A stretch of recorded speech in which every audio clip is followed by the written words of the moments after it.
Sometimes there's science out there that is literally put out there to try to scare people away from something, to try to just fearmonger everyone into making a change to follow their agenda. And one of the things that I've been very, very clear on with all of my videos is making sure that people know that no matter what, you have to make your own educated decision. I will never force someone in one way or the other. So studies like this study that was published in the journal Nutrients in 2019 just grind my gears significantly because they're designed to scare people away from something and they're not even backed up. In fact, there's countless loopholes. So this study was all about cheat meals, basically saying that if you're doing keto, you're erasing any opportunity for you to ever have glucose again, because once you go keto, you can never go back because your body can't handle glucose anymore. It made these massive claims off of just the ridiculous small data that they had. Small amount of participants, small amount of time, and referencing conflicting things. So let's break it all down because I don't want you to be scared of cheat meals on the ketogenic diet. Hey, I want to make sure you hit that red subscribe button, then hit that little bell icon to turn on notifications so you know whenever I'm going live. All right, so ultimately what this study found, they said that if you do 1 week of the ketogenic diet, just 1 week, that's enough time to make it so that when you do have glucose, you trigger a bunch of damage to your arteries and that you trigger a bunch of inflammation and make yourself really unhealthy. Here's what they did. I'm going to break down kind of the general basis of the study and then I'll break down, I guess, poke some holes in it, right?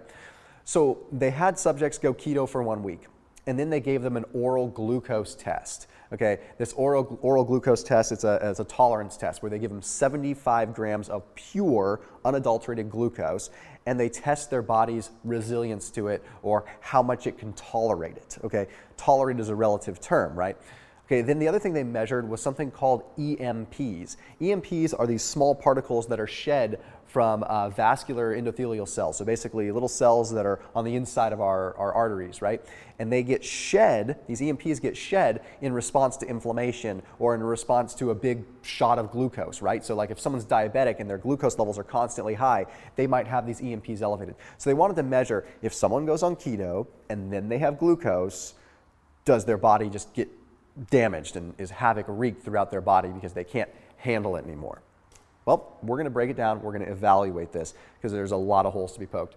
So first of all, this study opened with a statement talking about how high fat has been linked with all kinds of glucose dysfunction in the past. So this was a, quote, opportunity to see if a short-term high-fat diet could actually cause issues too.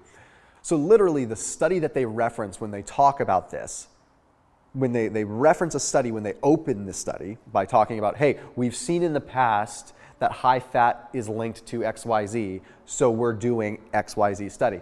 Literally, their own study that they referenced says that a lower calorie ketogenic diet reverses the high fat, high carb, obesity, and glucose dysfunction. They literally contradict themselves in the first opening statement of this research paper. What this is ultimately saying is they're confusing high fat and high carb with high fat, low carb. That's not the same. They're grouping high fat together by saying that, well, a group that eats high fats and high carbs is the same as a group that eats high fats and low carbs. No, not at all. In fact, they found literally in that same study that high fat, lower carb, as long as it was lower calorie, induced ketosis and reversed the negative effects of high fat, high carb. So the whole point in me saying that is they already lose massive credibility right at the beginning of the study, and it's clear what they're trying to accomplish, to debunk a low carb diet. The other thing that we have to look at, 1 week of a keto diet. Now, I don't know about you, but if you can do 1 week of keto and get the results that you want and just be done with it, then you're probably a freak of nature. Because I don't know about you, but for me, it took me months of doing keto before I actually felt like I was in a total groove. And physiologically speaking, there's tons of data that shows in the beginning stages of the ketogenic diet, weeks 1, 2, 3, all the way up to week 6, our body is under stress. We know that. you're not giving us any information we don't already know. It's hard to adapt to keto at first because your cells are so used to being spoiled rotten with sugar, and all of a sudden you're taking the sugar away and you're feeding it fats. It's going to take time to get used to that. It's like taking a toddler that is used to something and all of a sudden changing it up, and he's going to throw a tantrum for a little bit, right? It's the way it works. Our bodies are adapting. So first, it's just a terrible time. You can't put someone on a keto diet for 1 week and then be like, okay, whatever is printed out here at the end of this week is the gospel truth and we have to live by it. That's kind of neither here nor there. Let's look at some data. So they found, and I say found in air quotes because you'll see why, they found with this study that 1 week of keto increased the AUC, which ultimately means that it diminished their glucose tolerance. Okay. So they found that basically when they went on keto, they weren't able to handle glucose when they did have it. That glucose caused more damage because their body wasn't used to it. Okay, well, it turns out that this wasn't even data from this study. It was data from a previous study that they were referencing in this study, from a 2014 study. So we had to dig through, and some big credit to my team over at Oxford University, Nick Norwitz, who helped out with this, dug deep into the 2014 study and found the actual results, which we'll talk about in a second. The thing that we have to look at is that your glucose tolerance could diminish on keto, but why is that necessarily bad? It's all kind of relative, right? Like if your glucose tolerance is lower, it just means that your body's not as adapted to using glucose. A simple example would be peripheral insulin resistance, right? So if you go fasting for 24 hours, you might find that your body has impaired glucose tolerance because it has no desire or need to use the glucose because it's using fats. So when your body's running on fats, of course it's going to have impaired glucose tolerance because it's not there tolerating glucose. You're not giving it extra glucose to tolerate. If you don't use it, you lose it, right? I know that's complicated, but the point is that when you look at the actual 2014 study that was referenced, this is what it implies. When you went on keto and then you had some glucose, you had a little bit of impaired tolerance, but not even that bad. And that OGTT test where they give them oral glucose in the way of 75 grams isn't exactly relevant to a cheat meal. If you're having a cheat meal and your choice of cheat meal is a pure 75 grams of glucose syrup, I think you might have bigger problems than just keto in the first place, right? No one wants to have that as a cheat meal. That's not exactly practical because you're always going to have starches and fiber. Anyhow, I digress. What's interesting is that there's an unpublished paper from the Oxford group, right, from Oxford University, that takes a look at the same thing, but with a larger group, a larger sample size, and did the same OGTT oral glucose tolerance test and found that there was no change in glucose tolerance. The only difference is that this was a larger sample size, so it was better data, okay? The other thing we have to look at is when we look at this study, sure, 1 hour after consuming glucose, they had a decrease in glucose tolerance, but 2 hours, they didn't, which shows that it was a transient quick spike in glucose tolerance impairment, right?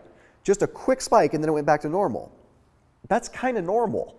That just means that someone's on keto, they had carbs, it shocked their body, and then it went back to normal. Like, I think if you were to be on keto, have carbs, and have no shock whatsoever, that would be a bigger problem. That would mean that your body just is like, I have no idea what's going on. But in this case, it's bad because the body had a response and it was like, hey, whoa, there's glucose coming in, spikes up, and then comes back to normal. That's really not that big of a deal. In fact, one could make the argument, and this is a bit of a stretch, that that little bit of glucose intolerance there caused an hormetic effect, basically making it so that that little bit of stress on the body from that situation possibly could be good. But now I want to get to probably the most important thing of this entire rant. There were 9 participants. Now, I'm all for smaller studies, but we have to remember that with 9 participants, the data can be skewed by one outlier. Now, I want you to look at the chart here. This is the data surrounding glucose and the EMPs and everything. Look at how the data was thrown off by one outlier. You see that one dot? That's way up there compared to the other ones. Everything else is pretty normal, but you have one person that had a weird response for whatever reason, and it threw off the data significantly. This is why you cannot trust smaller studies all the time, especially when there's an outlier. You have to dig in deeper to the data. And when you look at what the Oxford group did with similar stuff with only a larger sample size, then they find that there's no change because you don't have the outliers making a big effect.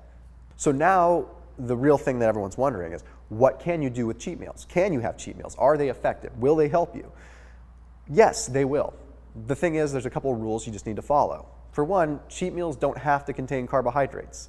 Okay? You can have fun things. One of my favorite things to have is utilizing like pili nut butter. Pili nut butter is a high-fat butter that tastes so good. It's made from pili nuts. So pili nuts are a very high saturated fat. This company has also made some pili nut chocolate. Really interesting stuff. So just side note, if you want to check them out, they're down in the description below. So this company, Pili Hunters, they've taken chocolate and instead of using cocoa, they've used the pili nut to actually make the chocolate. So literally it's chocolate made from pili nuts instead of from the actual cocoa mass. It's just really wild stuff. So highly recommend that you check them out. The point of me saying this is that's the kind of cheat meals you can have. Have tasty keto chocolate. You don't need to go outside of the ketogenic spectrum. You can have keto cookies. You can have keto treats. You can have keto cheesecake. The whole purpose of a cheat meal isn't to have a bunch of carbs. It's to reset your metabolism a little bit, get some higher calories in the mix for a little bit so your metabolism isn't constantly just diminishing. So keep it keto and do it. You can still have just a ton of fun. And remember, you can also go overboard on the protein, and that extra protein is going to get converted into muscle glycogen during this time. Point is, have some fun with it. So check out Pili Hunters down below in the link. They're awesome. The other thing is that if you do have carbohydrates, go ahead and have them in a low glycemic fashion. Okay, so if we wanted to say that any of the stuff from this study was true, that would imply that pure glucose causing a massive insulin spike could be potentially detrimental to our arteries. Okay, well in that case, have low glycemic carbs. Like, don't have pure glucose. Have some kind of butternut squash, or have some kind of pumpkin pie or something that's lower glycemic without a lot of sugar. I mean, you can have so many different lower glycemic carb cheat meals. Okay, you can use lentils, you can use lentil pasta, you can use chickpea pasta and have a big old bowl of pasta and still get the same positive effect from the carbohydrates as far as restoring energy and restoring muscle glycogen, but without the big glucose spike that's going to cause that, glucose intolerance, right? Anyhow, I hope that this makes some sense and makes it so that you're not afraid of the cheat meals based on this 2019 study. Keto is fine, low carb, high fat is fine, and the occasional cheat meal is fine. So as always, keep it locked in here on my channel, and I'll see you in the next video.